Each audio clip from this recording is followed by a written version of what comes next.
काम का अलग अलग रहता है, तो प्रक्रियाधीन है, बहुत जल्दी करके हम इसको चालू करें। रंजना डिपेंड।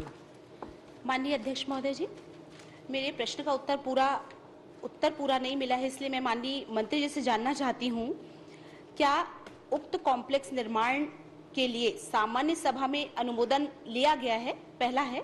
और दूसरा प्रश्न है, क्या उक्त स्थल पर निर्माण हेतु संबंधित अधिकारियों से अनुमति ली गई है? ये दूसरा प्रश्न है।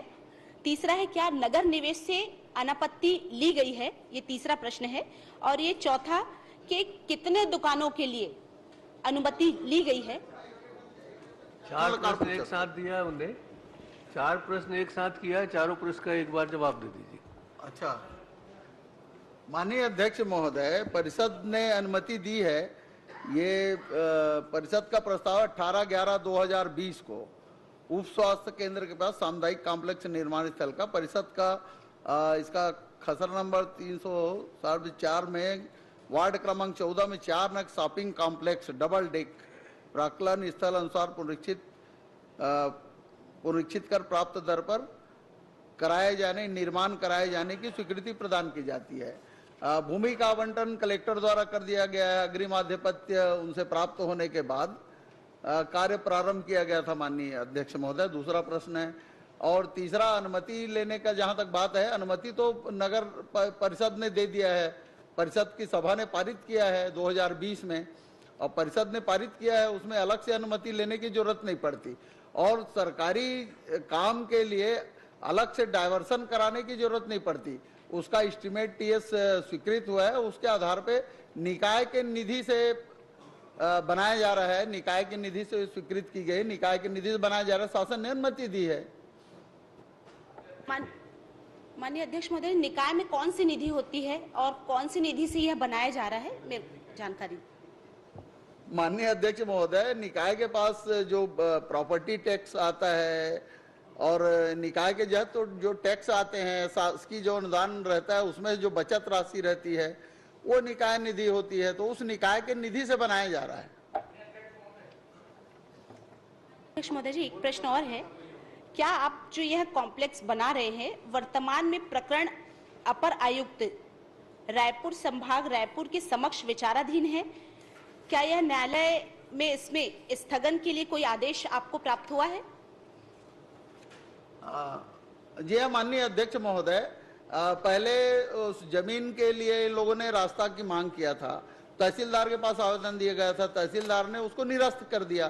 फिर एसडीएम के पास अपील में गया, एसडीएम ने भी उस प्रकरण को खारिज कर दिया था। अब उस एसडीएम के प्रकरण खारिज करने के बाद अपील में कमिश्नर रायपुर संभाग के पास आया है, अपर आयुक्त के पास प्रकरण लंबित है, उन्होंने स्थगन दिया है। स्थगन देने के बाद कार्य बंद कर दिया गया है। माननीय अध्यक्ष महोदय जी, मैं इसमें इनको बताना चाहती हूँ, माननीय न्यायालय का आदेश इनको जो मिला था, न्यायालय के आदेश की अवहेलना ऐसे भ्रष्ट अधिकारी जो अपने पद का दुरुपयोग करते हैं, इनके नगर पंचायत सीएमओ ने जो आदेश कॉपी इनको मिली है, इनको स्थगन मिला है 19/1/2022 को, और इन्होंने जो जानकारी नगर पंचायत में दी है 2/2/2022 को, जिनका ये पूरी जानकारी माननीय अध्यक्ष महोदय जी मेरे पास है। ये भ्रष्ट अधिकारी जो अपने व्यक्तिगत स्वार्थ के लिए, उनका स्वार्थ है इस कॉम्प्लेक्स को बनाने में, पूरी जानकारी मेरे पास है, और उनका स्वार्थ जब पूरा नहीं हुआ तो उन्होंने दूसरा रास्ता अपनाया। जब इस व्यक्ति ने स्थगन आदेश 2 तारीख को नगर पंचायत भखारा में जमा कर दिया, उसके बाद ये इन्होंने माननीय अध्यक्ष महोदय जी ये कंस्ट्रक्शन कर रहे हैं, ये निर्माण कार्य इन्होंने जारी रखा है, जिसकी तस्वीर मैं इस सदन के पटल में आपकी अनुमति होगी तो रखना चाहती हूं। इस भ्रष्ट सीएमओ ने उनका व्यक्तिगत स्वार्थ पूरा ना होने पर, चूंकि उन्होंने बड़े रकम की डिमांड उस गरीब आदमी से की थी, और जब उन्होंने उसके इस व्यक्तिगत लालच को देखते हुए उनकी डिमांड को पूरा नहीं किया, तो उन्होंने न्यायालय के स्थगन के बाद निर्माण कार्य जारी रखा, पूरा स्लैब ढाल दिया।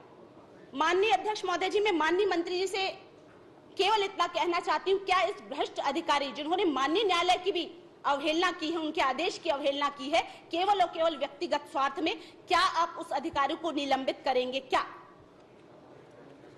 माननीय अध्यक्ष जी, न्यायालय के स्थगन आदेश होने के बाद 21/2/22 का है, और उसके बाद कोई निर्माण काम तो हो नहीं रहा है माननीय अध्यक्ष महोदय। उस न्यायालय के निर्णय के बाद कार्य बंद कर दिया गया है। माननीय अध्यक्ष महोदय जी, मैंने मौखिक इसकी जानकारी विभाग चलिए, के हो गया, सचिव बहुत को, हो गया। माननीय अध्यक्ष महोदय जी, चूंकि इसकी जानकारी मैंने माननीय मंत्री जी को मौखिक रूप से भी इसकी जानकारी दूरभाष के माध्यम से दी थी, विभाग के सचिव को भी, क्योंकि ये निर्णय न्यायालय का निर्णय है और न्यायालय की अवहेलना की जा रही है। क्या आप इस अधिकारी पे कार्यवाही करेंगे क्या? माननीय अध्यक्ष महोदय, सदस्य ने मुझे फोन किया था तो मैंने खुद ही उस अधिकारी को फोन करके बात किया। उन्होंने कहा कि न्यायालय के स्थगन आदेश के बाद कोई निर्माण कार्य नहीं हो रहा है। चलिए, प्रश्न क्रमांक माननीय 80 अध्यक्ष छाबड़ा। महोदय जी, मैं केवल आप, 12। चलिए ठीक है, आप कहते हैं आपका फोन गया, उन्होंने आपको ये जानकारी दी। मुझे ये बताइए, खसरा नंबर 330/4 में बहुत से लोगों को जो आपके दूसरा पास स्थान जानकारी दिया है, गया, हेलो। व्यवस्थापन के लिए जो जमीन दी गई, उसके बाद भी जिन इतना लोगों ने लंबा प्रश्न कब्जा नहीं किया, होता क्या भाई। आपने उन कब्जाधारियों को हटाया है ऐसा क्या? कोई प्रश्न नहीं होता भाषण में। जी माननीय अध्यक्ष महोदय, ये प्रश्न माननीय- उद्बोध नहीं होता माननीय अध्यक्ष जी। माननीय अध्यक्ष आशीष महोदय जी, छाबड़ा जी। मैंने सारी चीज आपके सामने रखी है, मैंने सदन को सारी माननीय- चीजें पेश की है। माननीय न्यायालय का जो आदेश आया था, माननीय न्यायालय के आदेश को भी आपको दिखाया है, मैंने मौखिक जानकारी भी दी है। उसके बाद क्या आप इस अधिकारी पे कार्यवाही करेंगे क्या? जी माननीय अध्यक्ष महोदय, माननीय मैंने अध्यक्ष आप महोदय जाके जी। मिल लीजिए ना, यही तो माननीय- है, आप पास में हैं आज। उनके कक्ष में चले जाइए, बता दीजिए जो बातें हैं। माननीय बात लोक करेंगे। निर्माण मंत्री जी से एक